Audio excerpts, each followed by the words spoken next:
Hi, this is Mike from Mike's Unboxing Reviews and How To, and today we'll be taking a look at a plethora of items from Endgame gear. Keep watching to find out more.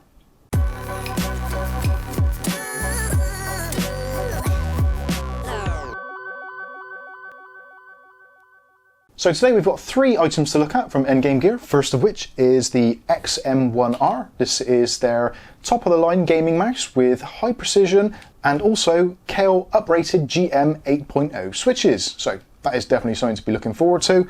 Also as well, we have got their new bungee, as you can see, which is already on the desk here. So this is designed to reduce kind of friction or any lag that may be incurred by the actual mouse cable, which actually is a pretty decent cable. So whether or not that's absolutely necessary, I'll leave that down to you guys.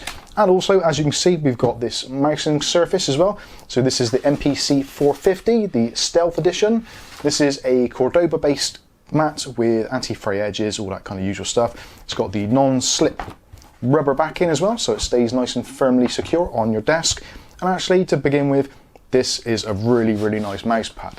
If you've never actually treated yourself to a decent gaming surface, then I highly recommend it. Over the years, I've put up with things like cheapy mouse mats that we've got free of charge, or just basically using a bare surface on a desk, and it just doesn't cut the mustard. You really do need a high precision gaming surface if you're playing online or competitive gaming. Even if you're just occasionally going on for a little bit of CSGO every now and then, this really does make a massive difference in your gaming, in the way that the sensor will track the surface, and also the way that you've got a uniform slide across the surface as well. It just improves your gameplay overall.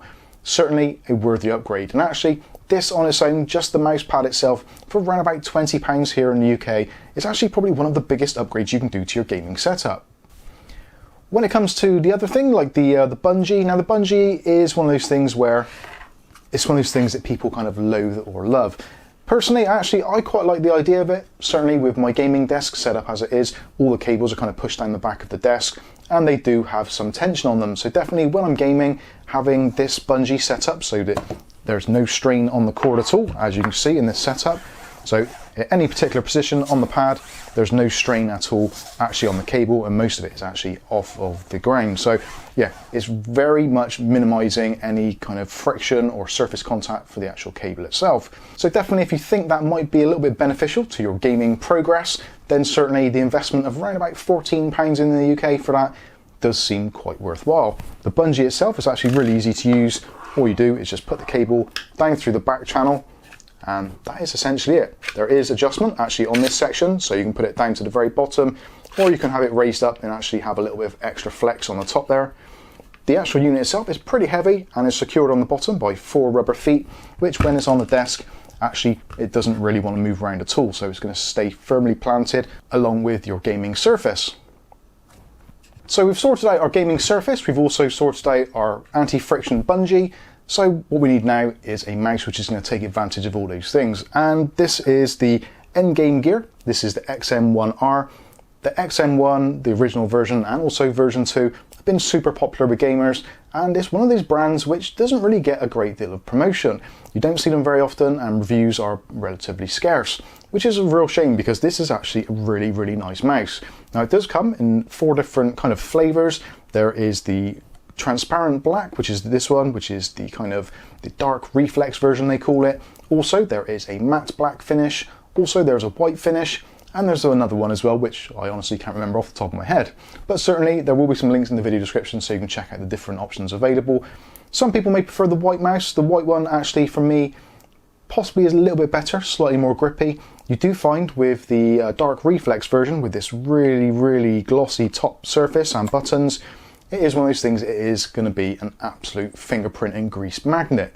Because of the way it is, it also shows those up pretty badly, and I cleaned this before the review, and actually you can probably see already there are some smears on it already. So if you don't like to see smears on your gaming products, then maybe head over to the white version or the matte black version. But either one, they have got a really nice feel to them. Now they are pretty much ambidextrous, although you do have the extra 2 side buttons on there. And the side buttons themselves, very nice to use, really clicky, really springy, which I personally prefer. There's no travel before you actually press it in, so it's pretty much an immediate reaction, as is the same with the buttons on the front, which are using those KL GM 8.0 switches. So the front switches will give you a sound test of those now.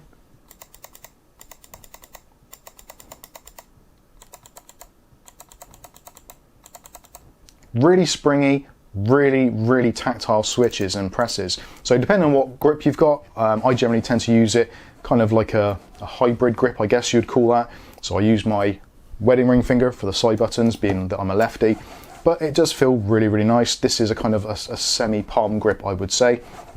But if you're using it in a claw style or whatever, it's actually a really nice mouse. Now, I would suggest you measure what your hands are like. Ideally, you need kind of like maybe a 17 by 10 hand roughly to get a really nice feel for this.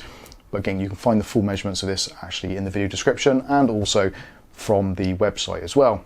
So the mouse buttons in the middle is also very minimal travel. Some people may prefer that. I'm one of those people that I actually use the middle mouse button quite frequently, especially in CSGO. I generally use that for my zoom or maybe for the secondary fire. So actually having that to be very easy to press and very responsive with almost no travel before the button actuates, that is going to be really helpful for those quick zooms and also for those scope headshots, which are far and few between these days. Looking at the bottom of the mouse, so we've got the pads which are pre-installed. So you've got the 4 corner pads. There is also an option in the packaging for replacement pads, so those you may find those a little bit better and slightly more stable. Those are 3M pads, so you can just remove those. I would suggest probably getting a heat gun or something to remove these, then you can possibly stick them back on there and reuse them at a later date if you wanted to. But certainly I found it to be absolutely fine. Again, it tracks really nicely. There is a little bit of friction from the pads, if I'm honest, which you can possibly hear.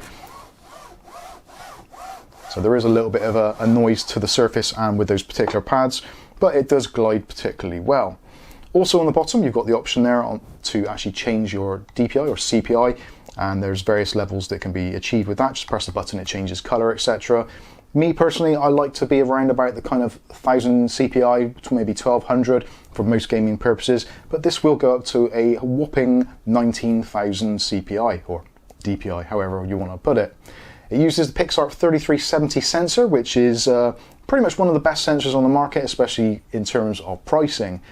One of the things we haven't talked about with this particular mouse yet is actually the pricing. So in the UK, this retails for around about £50. Again, links will be in the video description so you can check out local pricing.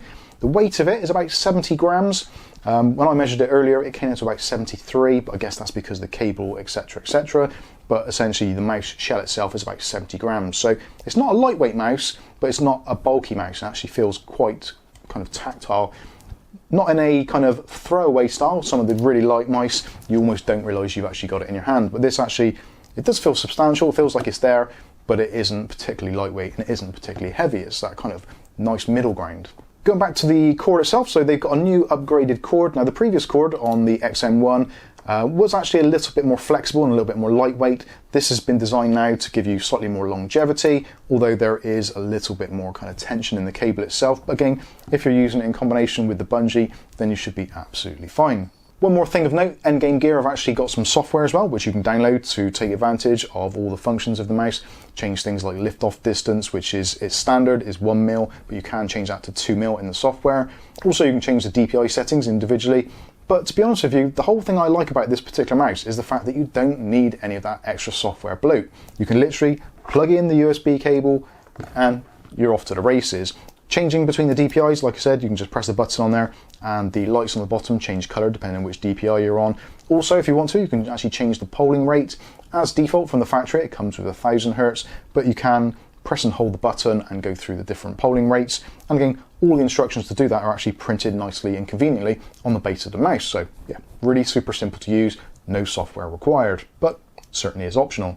So overall, for a kind of all-in gaming package, including the Surface, the bungee and the mouse itself, you're looking in the region of around about £85 as things stand at the moment at the beginning of April 2021. So actually not a bad price, especially when you could be paying that just for a mouse alone. So certainly I would recommend taking a look at the Endgame Gear XM1R. If you've already got the XM1, I don't really think they've changed enough to make it worthwhile the upgrade, but certainly those KL GM8 switches do make a significant difference over the standard Omron ones in the previous version. And if you're actually using Omron switches in your current gaming mouse, then I would certainly recommend trying the KL GM 8.0s. They do seem to be very responsive, and it's certainly improved my CSGO gaming. So anyway, let me know what you think about these products in the comments section below. Would you consider Endgaming Gear for your gaming setup? Or is there a personal preference that you have already? really interested to know, please do get in touch. So I've been Mike, this is Mike's Unboxing Reviews and How To, and hopefully we'll catch you in the very next video. Thanks for watching.